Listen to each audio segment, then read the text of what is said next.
Just before we went live, we were chatting about how you're an East Coaster by I guess by origin, right? That's what you know.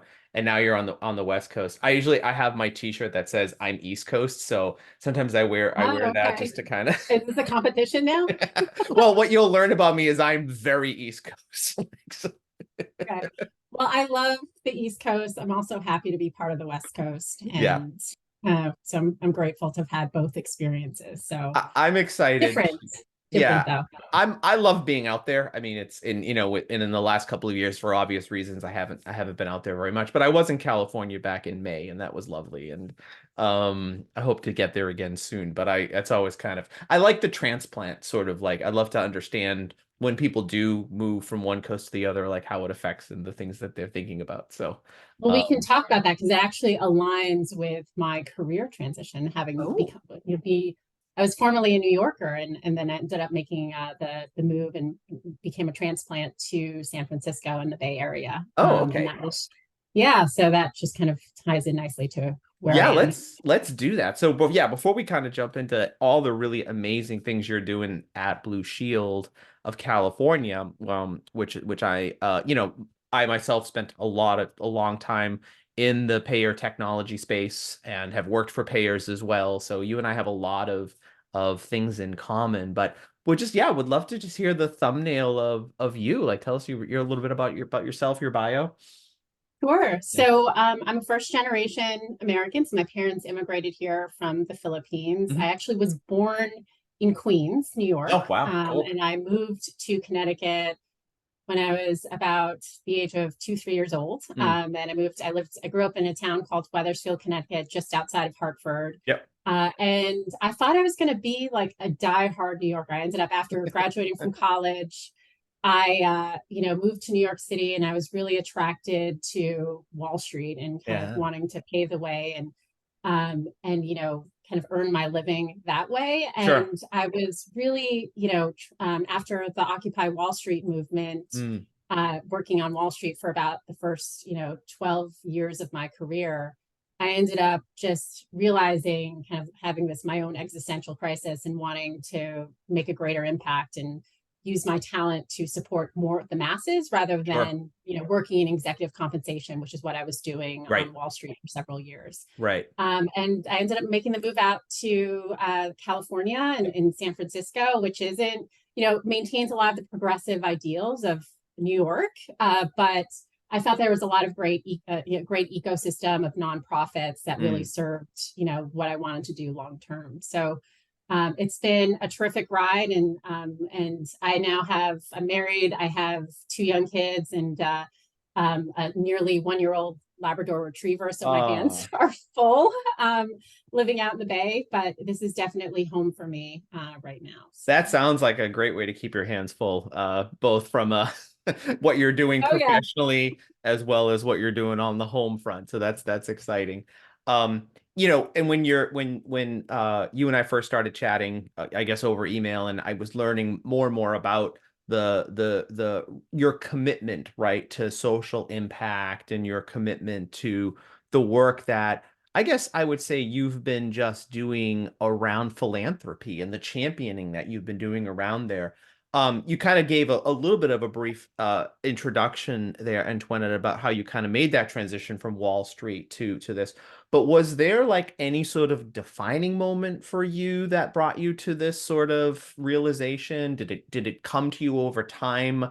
I'm curious as to how that evolved for you. yeah. Well, I think a lot of it, first and foremost, stems from the inspiration of my mother, because Mm, when I highlighted, she immigrated here in the 1970s, and yeah. my parents, my mother came here with $50. My dad, Wow. not much more. She slept on a cardboard box on the floor of like her friends from nursing school's apartment in Queens, and so it was very humble beginnings. And Sure. a lot of that was really rooted in taking sacrifices to Mm, support what she wanted for her family in the long sure. term. And so that was always kind of like a big part of kind of my upbringing, like just seeing my mother kind of work late nights, and giving back, sending money back home to the Philippines. Sure. And we had a lot of poor family members, and so it's really big part of Filipino culture is like sending Sending money goods and home. sending Yeah. money. Yeah, and Yeah. those balikbayan, those big boxes, and I remember packing those around the holidays. And so I didn't really kind of remember, I would say, that big part of my life until my 20s. Like, again, Yeah. a lot of my upbringing was I went to a fancy, prep school in Connecticut, which was great in terms of my academic Sure. life. But, it was hard I wanted to fit in. I wanted to, Right. make a lot of money. And so that's Yeah. why I was drawn Emulate to Wall that. Street. Yeah. Yeah. Exactly, exactly. And there was a lot of insecurity there. And Mm. so that's why I worked on Wall Street, and in the hopes that I could have, a lot of nice possessions and like a nice home that so many of my classmates from that prep school and from college Where they came from. had. And Yeah. yeah, and so it took me a couple of years, through kind of Occupy Wall Street. Actually, my first year working on Wall Street was the year of 9/11. I actually Wow. graduated from Cornell in 2001. I started working at Morgan Stanley in July, and my office was in Tower And 2. then September happens. Yeah. And Yeah. then September happens, and Yeah. then that kind of Wow. kicked off that career.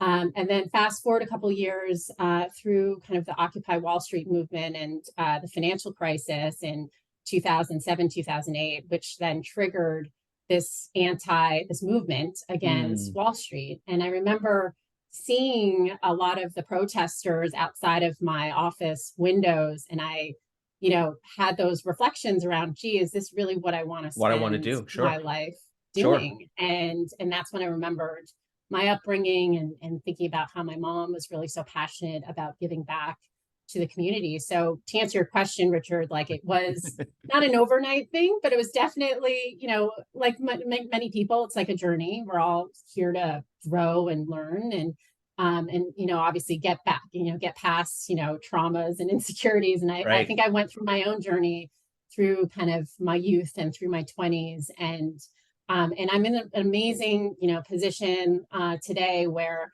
I get to still work in the corporate environment that Right. is really deeply rooted in our mission and really the community. But I get to really focus on social impact while kind of within the walls of, working for a large Right. insurance company. Large corporation. Yeah. No. And I want to put this question on hold, but I do want to talk to you a little bit about, so I actually spoke with someone last week who was like really keen on, how do I move into corporate social responsibility and sustainability as a career track, right? So I want to put that question in the backlog for 1 second. And I do Sure. want to ask you a little bit about the 9 years now you've spent at Blue Cross, where you've been really focused on corporate and social responsibility and social justice and kind of putting Blue Cross on the map for that. So tell Blue us, Shield. Blue Blue Shield. Shield. I'm I sorry, know it's Blue Shield. confusing. Yeah, It's Blue Blue Shield Shield. of California. Sorry. Yeah. Yeah. Tell us a little bit about that. Where kind of 9 years is a very impressive amount of time. But talk to a little bit about some of the highlights of what you've been able to accomplish at Blue Shield over the last several years. Yeah. So I actually and you had it right, it was 9 years, but until just this past weekend, I celebrated my 10 Ah, year congratulations. That's anniversary. wonderful. So it's been now officially a decade, which Wow. is insane. And I actually started out, to be clear, as the director of compensation, and I transitioned Transitioned. Okay. into the Sure. social responsibility citizenship world a couple years later. And so right now I'm responsible for leading all of corporate citizenship Mhm. at Blue Shield of California, which includes our environmental sustainability programs, our Sure. social impact work, including our signature initiative on youth mental health called Blue Blue Sky, Sky. Yep. plus all of our employee giving and volunteering programs, which I would say are the heart of kind of who Mm. kind of our employees are in supporting our mission. But all of this is really nested in supporting Blue Shield's reputation, and that's a big part of kind of what we're doing is also driving a lot of impact within the community, and also supporting the company's reputation and how we're standing for what's right. Sure, sure. And then how about a little bit? So clearly the mental health crisis is something that everyone has talked about. I don't think as a country we're spending enough time talking about this, right? But really with Blue Sky and some of the partnerships that you created across school systems and other sort of mechanisms and resources. I'd love to hear a little bit more about the specifics of what, you set out to accomplish with Blue Sky and what it's doing today around, kind of being a signature mental health initiative for you folks. Yeah, so the team and I launched Blue Sky back in 2019, and we did that Mhm. alongside a couple of partnering organizations, including the California Department of Education, to really invest in, best in class youth mental health Mm, programs, and with the idea that, at the time this was pre-COVID, sure, and now we're seeing a lot of it's much more mainstream around the youth mental health crisis nationwide. But sure. pre-COVID, we were seeing kind of as a company that, we were scoring poorly, like in the Mm, Children Now interesting. report card, we were getting like a D in behavioral and mental health supports for kids in California. Mm, And so we really wanted to invest in these programs that really incorporate youth voices and really bridge the gap between stigma and empowerment, sure. really for youth of color to really support Mm, programs like improving access for one-on-one counseling in schools. We are focusing on initiatives that train educators in youth mental health first aid hmm. and really investing in peer support programs. And so, it's really incredible to see the impact that we've made over the last couple of years in Sure. really supporting thousands of youth across the state. And there's still a lot to get done. But, as you know, kind of mental health is just as important as physical health. Sure. And as a mother to two young children, I think that's something that I think about pretty regularly now, just thinking about how we want our kids to really, grow up in a positive experience, and that the social emotional kind of growth of children is so foundational. And as I highlighted my own kind of some Yeah. of my own traumas from my own personal experience, Sure. like those can be career life defining and career Right. and and really shape one's trajectory. And so we want to, make sure that every child has the best path forward. And so And that's impressive. And you've had some pretty impressive success metrics already, right? In terms of the amount of growth that the program has had, the outreach, right, that you've been able to do, all of the different intervention and group counseling sessions over the last 3 years. There's a lot to look back on. I'm sure, like you said, there's a lot of work to do still, but it seems like from a success measurement perspective, you've had some great successes over the last 3 years. that's right. I Yeah. mean, since the launch of Blue Sky, we've served over 2,200 youth with Mm, almost 20,000 funding over kind of 20,000 individual group and family mm, counseling sessions. In terms of actual outcomes, specifically in seeing how the mental health strengths of youth are sure. improving, we've seen a 14% increase in some of their strength-based measures, surpassing Wow. kind of, and this is increasing year over year. So we're continuing to see improvement in this space. It's been such we can't do all this great work without some of the nonprofit partnerships. And so I Sure. highlight Wellness Together is one Yes. of our primary kind of partnering Partners. organizations Yeah. that actually provides these counseling sessions at 22 middle and high schools throughout the state. And so they're really big focus around the work that we're doing to improve access to culturally diverse and responsive mental health supports for kids. We've worked with California Department of Education, as I Mm, highlighted, to really offer right. youth mental health first aid training for educators and caring adults throughout the state.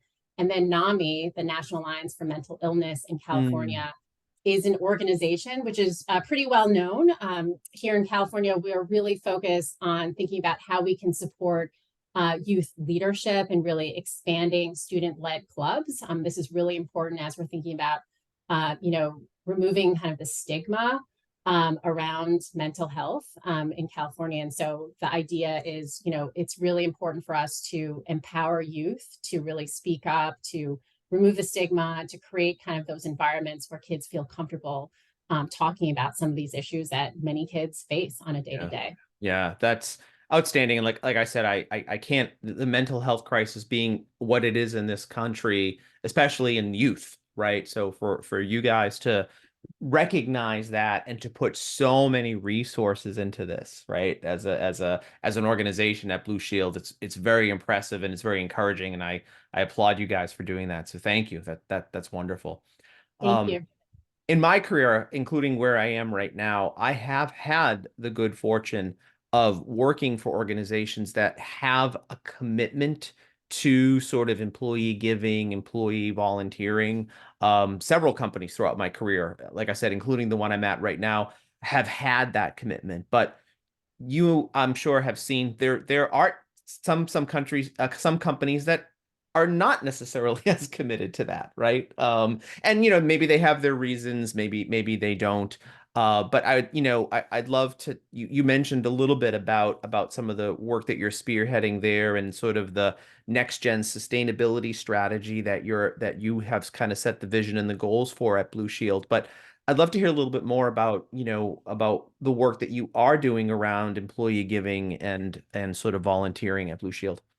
Yeah, so this is a great moment because we're almost towards the end of the year, and I'm excited to share that we've exceeded kind of and reached and broke new records around our employee giving and participation. 94% Wow, of that's our wonderful. more than 7,000 employees across the state have participated in either giving or volunteerism Wow. at with Blue Shield of California, so through our company programs. And so I think that speaks to how committed, kind of, and how mission driven we just attract and hopefully retain many of these Right. employees who really are committed to giving back. It's been a really hard year in terms Yeah, of all the tough things that have been happening across the world today, and I'm sure. certainly hoping for a more peaceful world in the Right. year ahead. But we've raised, nearly $1.5 million in employee giving. That includes all of our company matching donations. And so we Outstanding. supported a number of disaster recovery efforts like Mm, in Maui, in mm, Turkey and Syria. There was obviously the humanitarian efforts that are happening within the Israel and Gaza conflict. mm. And we've had some of the California recovery from some of the flooding this past year. So it's really been tremendous how so many of our employees have really shown up and given back. And whether that's, we certainly encourage our employees, whether it's, $20 or more, to Right. really just take a moment to think about kind of how they can make their impact. That's So wonderful.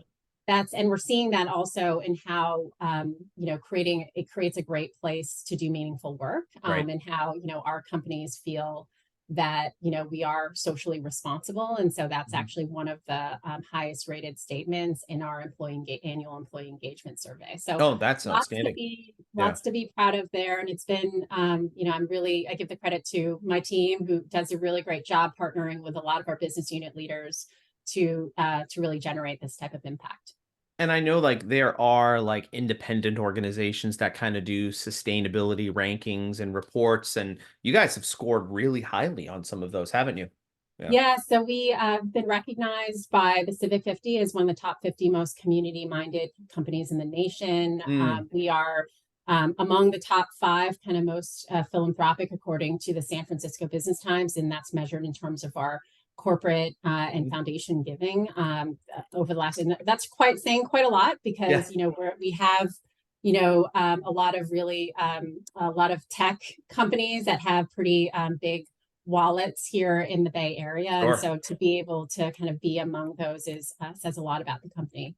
Mm, And we're doing incredible work, I would say, around our sustainability initiatives. Like what's happening next is, we have a lot of important work to do to really we'll be communicating early next year some of our new climate goals, which we'll be excited to oh, that's unveil very that exciting. Yeah. align Yeah. with the Paris Agreement and the Paris Accord, Wow. and how we're aligning to those global standards. And we'll be one of the few health insurance who will be signing up for and committing to the Science-Based Target Initiative. So that's Wow. something that we'll be communicating early next year. But our CEO has signed the letter as of this morning. And so we're Oh, really wow. excited to share that more broadly in the next couple of months. Yeah, and maybe you can't share that now, but I'm assuming is that sort of in the framework of your carbon footprint, green buildings, those types of environmental sustainability efforts, or you're not really able to speak to that yet? Yeah,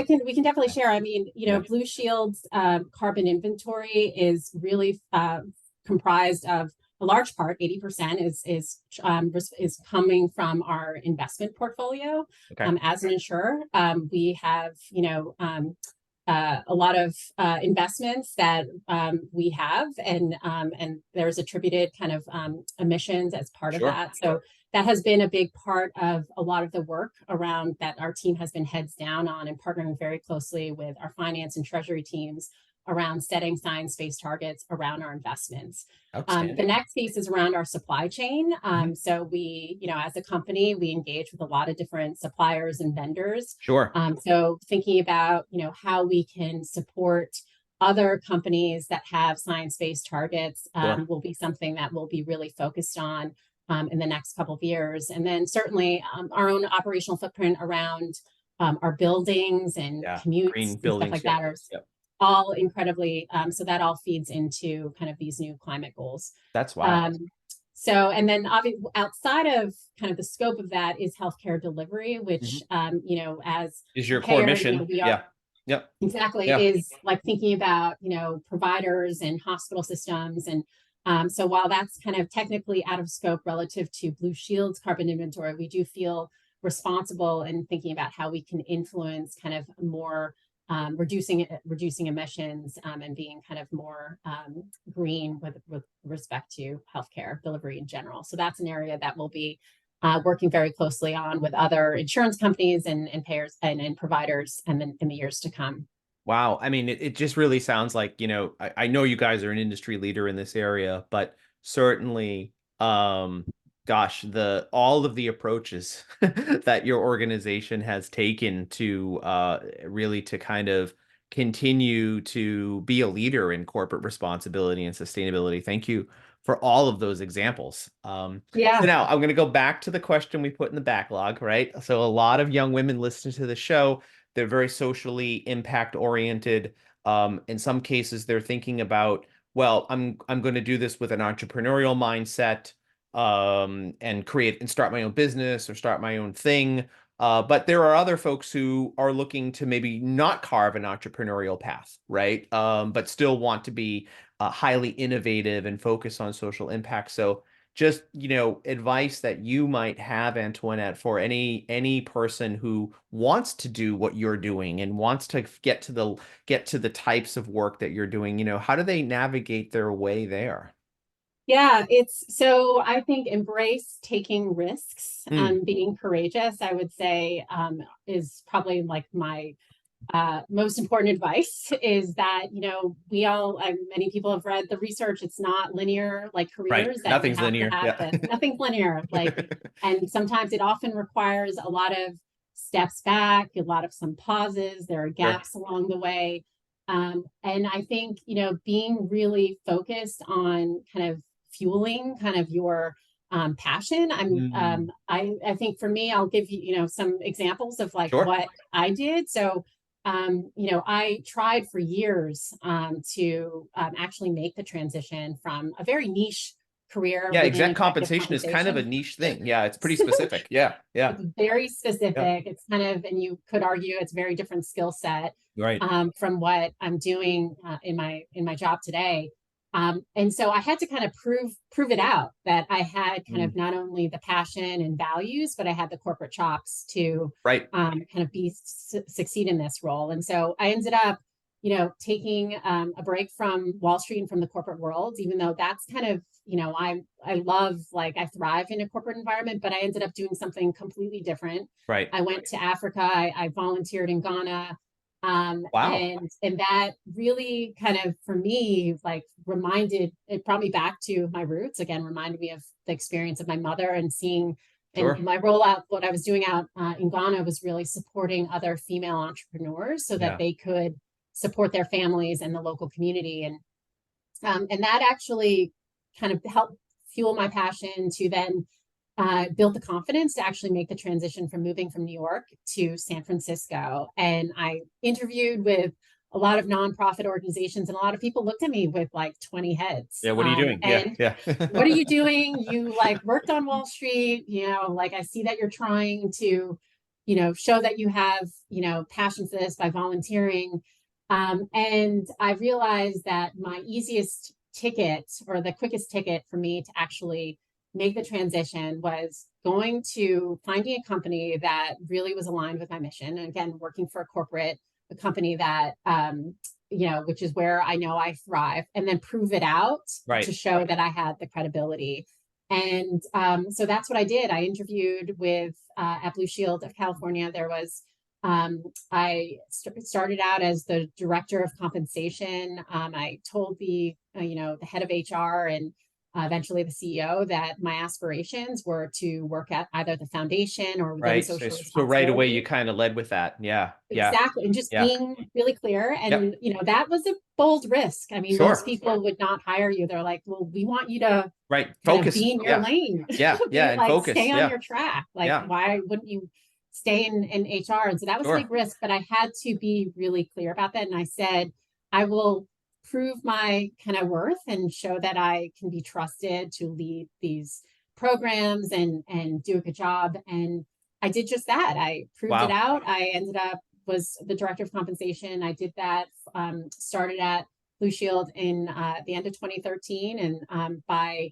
2016, the head of HR shared this opportunity to lead corporate citizenship, which at the time was, it was the director role plus one other position. And we had a Okay. very tiny Very small budget. It team. was Yeah. really Yeah. focused Kind of, it was on kind of early for that too, right? Like a lot of companies were still figuring out what that meant, right? exactly. Yeah. Yeah. It was, and you even have like ESG wasn't as Sure. mainstream. It's probably like very early stage there. And I ended up, because I had a successful run working in compensation, and I used You've my proven yourself. skills and I proved it, and that I had the corporate chops. And I think I ended up taking on the role and I built it, and it was very humbling. I kind of had worked, I did a lot of to really support just volunteer Sure. employee giving participation rates, and went to a lot of our different office locations.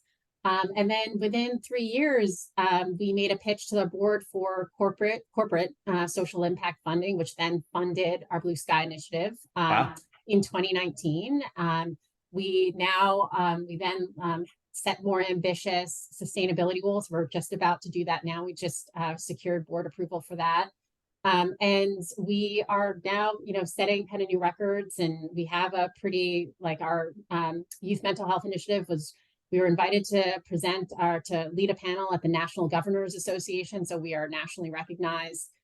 So we've done a lot of amazing things. And I would say for anyone who wants a career in the corporate kind of social impact space, you kind of have to have very kind of both sides, kind of both of your brain, and Right. also lead with your heart, but also have the kind of corporate know-how, because a lot of this is navigating, Sure. a lot of politics, a lot of competing priorities, which, for me, it's, because we are mission driven, we're not nonprofit, it a lot of people are very values aligned in that space, but Sure. that's not always the case depending on where your company may be based. And so really thinking about leading with data, leading with the benchmarking, and thinking about how this supports business priorities is something that's really important for those who are corporate sustainability, social responsibility professionals. And it'll be an interesting year, I would say. I think politics also plays a Yeah. Plays a role big role in in. this. Sure. Yeah. Exactly. And so, and thinking about, how you as a company can stand for what's right. And not Mm, every company is always ready to do that. Yeah. to Or do even that, capable. Yeah. Yeah. or Yeah. even capable. And Yeah. so I would say a lot of the work that we're doing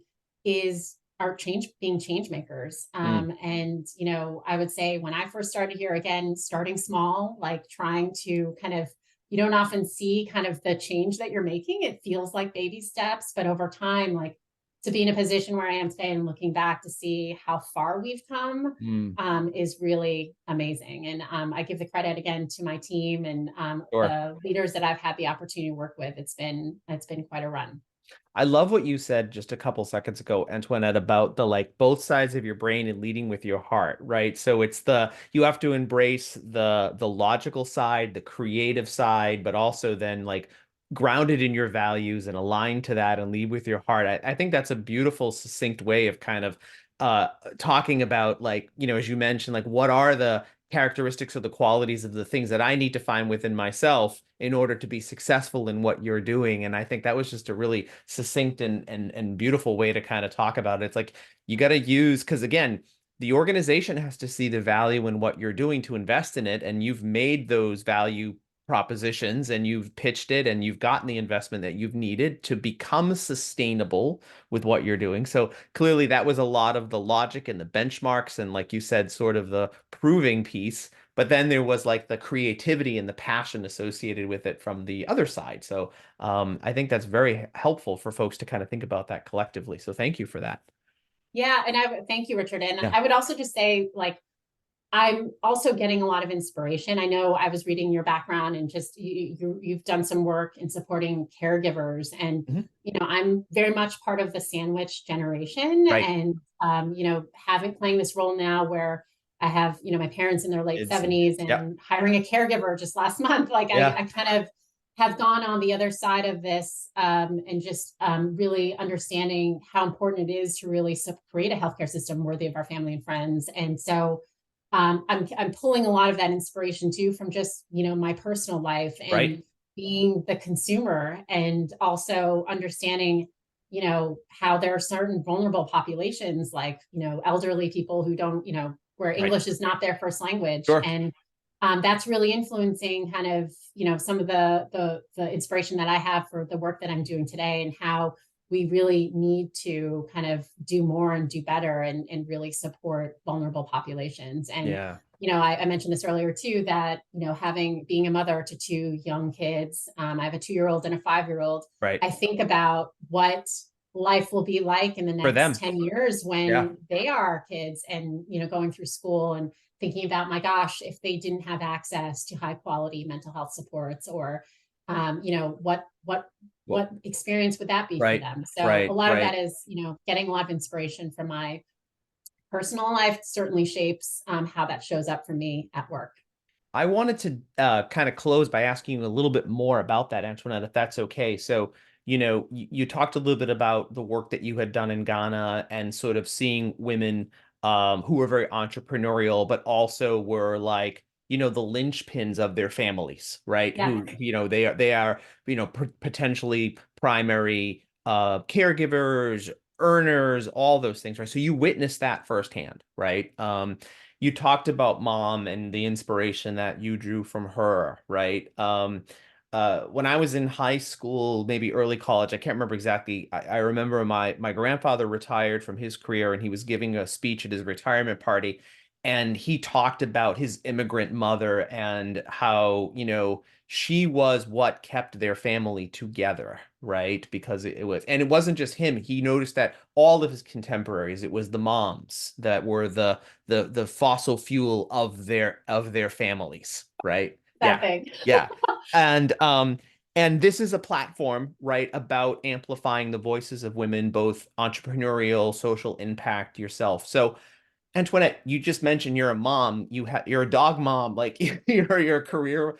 Um, how do you keep it all together? And I'm sure your mom is a big inspiration for you and maybe a source of strength when you're feeling like your battery's running low. But just how do you keep it all together and do what you do, given the societal norms and the expectations on you as a woman and you as a mom?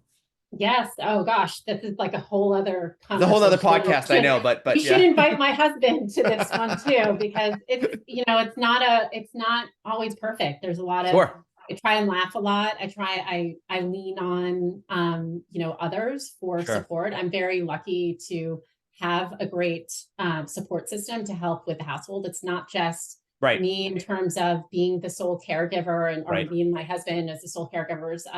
So I keep very organized. I have to, it keeps me sane. Keep these Um, tricks. but, Yeah.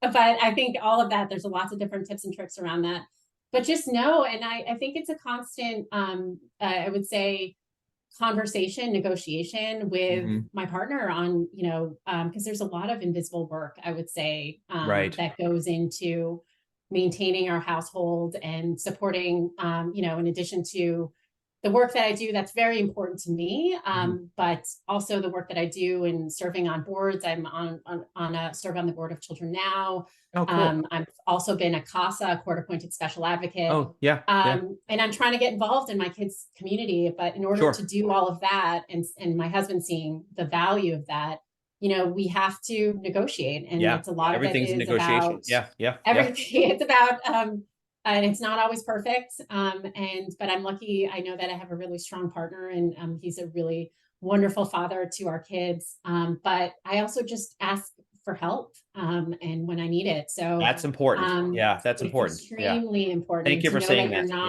Yeah. you're not alone, and to support your own.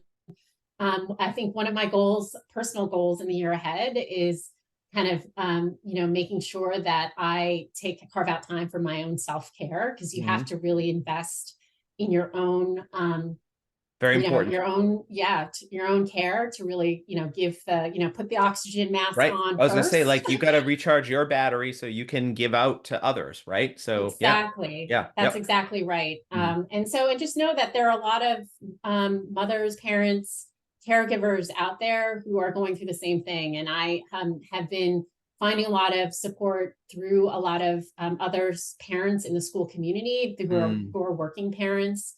And I hear, and just hearing about kind of their challenges too. Right. That's why I'm like really careful right now about not pretending that it's always amazing, because Right. it's No, you got to be not. real. Like, It's yeah, you got to be real. I'm Yeah. being real. Yeah, Yeah. it's chaos a lot of time in terms of. I mean, I have I have an 11-month-old Labrador. I don't know why we got a puppy when we have a 2-year-old and 5-year-old, but it adds a lot of joy to our lives. And seeing the kids, and get messy and having fun, like a lot of that again fuels the happiness, Sure. and seeing and bringing the joy to our house. And as long as they're happy and they're fed and And healthy, that's all you can ask for. that's all you can ask for. Absolutely, And absolutely. so, Yeah, we adopted a highly traumatized dog who we are helping to kind of, work through his trauma. And there are some days my wife and I look at each other and say, why did we put ourselves through this? But then we talk about all the joy that he is bringing us, and it's you have the counterbalance, right? For yeah. sure. Oh, good for Absolutely. you for doing Yeah. that. Yeah. Yeah, Yeah. that's wonderful. Thank you for helping. Oh, Yeah. sure. Yeah, yeah. No, we're definitely dog people too. Antoinette, thank you for your time today and sharing your story, sharing your advice, sharing everything that you're doing at Blue Shield. And gosh, we wish you a lot of luck because you're doing really, I call it the big work. You're doing the big work, and I appreciate it a lot. So we'd love to stay in touch and continue to see how you're continuing to make amazing progress in all of your initiatives. But thanks again for coming on and talking with us. Yes, thanks for inviting me, Richard. And it's been great to see all and hear all of the great stories that you're sharing and helping us spotlight, particularly some of the women's stories. It's been pretty inspiring. Well, So thank you thank for you. that. I Thank you. We're appreciate we're that. trying to do our job, so thanks so much. We'll talk to you soon. All right. Best of Bye. luck. Thank you. Bye.